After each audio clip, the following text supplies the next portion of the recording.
Hello everyone, and welcome back to the channel. Today, we're diving into a major story developing in the UK that could affect millions of people. Labour's shadow Chancellor, Rachel Reeves, is poised to announce significant changes to the Motability scheme, and the proposals are already stirring up a massive debate. So, what's happening? Why is it happening? And what could it mean for you? Let's break it all down. For those who might not be familiar, the Motability scheme is a lifeline for many. It allows people receiving certain disability benefits, like the Personal Independence Payment, or PIP, to lease a brand new car, scooter, or powered wheelchair. The idea is to provide reliable and affordable transportation to help people with disabilities maintain their independence. If you receive the higher rate of the mobility component of PIP, which is currently about £187 per week, you can choose to have that payment go directly to Motability.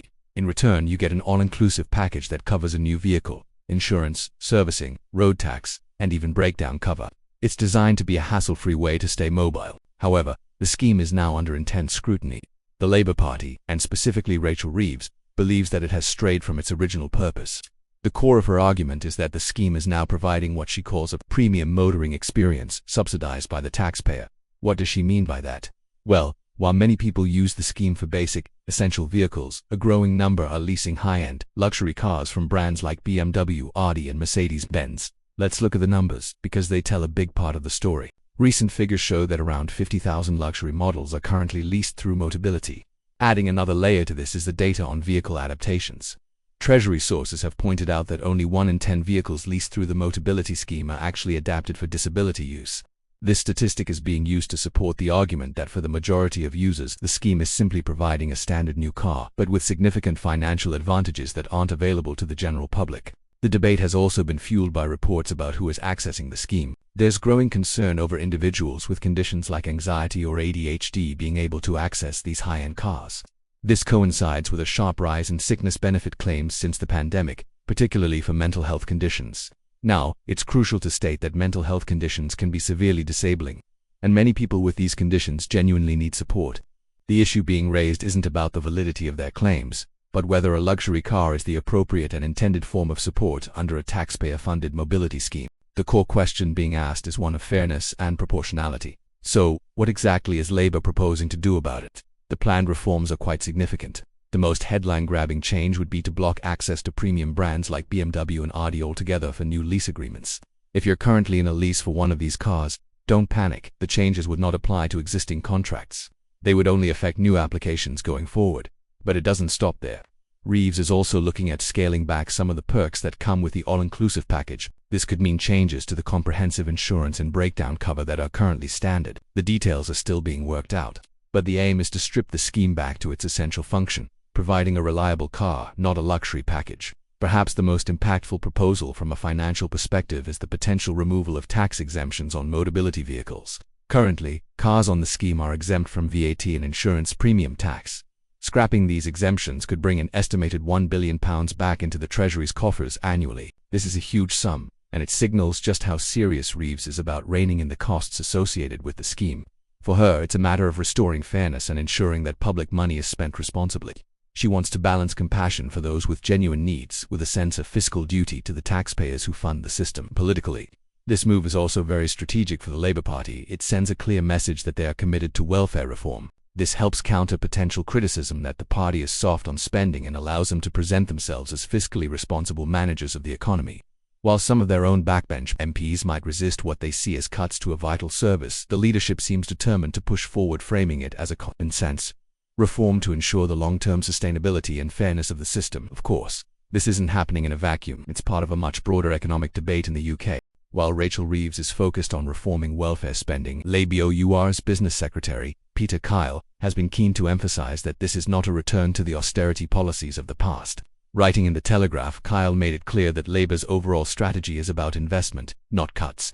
He argued that the UK needs to invest in its public services like the NHS, transport, and energy infrastructure to drive economic growth and create jobs. He believes that a healthy, well-educated, and well-connected population is the key to boosting national productivity. Kyle also took the opportunity to directly challenge the Conservative Party's economic plans. He criticised their proposed £47 billion in spending cuts, demanding that they specify exactly where that money would come from. Would they means-test the state pension? Would they scrap the triple lock that protects pension increases? Would they cut funding for schools and hospitals? He warned against what he called fantasy tax cuts that are not properly funded, drawing a direct parallel to the economic turmoil that followed Liz Truss's short-lived premiership. His message was clear. Labour represents a stable, investment-led approach to the economy, while the Conservatives risk repeating the mistakes of the past. So, we have these two narratives running side by side. On one hand, Labour is proposing significant reforms to the Motability scheme to cut what it sees as excessive spending and restore fairness. On the other hand, the party is insisting that this is not austerity and that their wider economic plan is based on investment and growth. It's a tricky balancing act. They want to show they are responsible with public money while also reassuring voters that they will not gut public services. The reaction to the Motability proposals will be fascinating to watch. Disability charities and advocacy groups will likely voice strong concerns that these changes could harm people who rely on the scheme. They might argue that focusing on a small number of luxury cars risks punishing the vast majority who use the scheme responsibly for essential travel. They may also point out that for some, a larger, more powerful car isn't a luxury, but a necessity to accommodate wheelchairs, family members, or specialist equipment. The line between luxury and necessary can be very blurry. On the other side, many taxpayers will likely support the reforms. The idea of benefits being used for high-end BMWs while they struggle with their own car payments is a powerful and emotive image. The argument for fairness and responsible spending will resonate with a lot of people, especially in the current economic climate. Ultimately, the devil will be in the details. No final decisions have been made yet, and the exact nature of the reforms is still under discussion. How will they define a premium or luxury vehicle?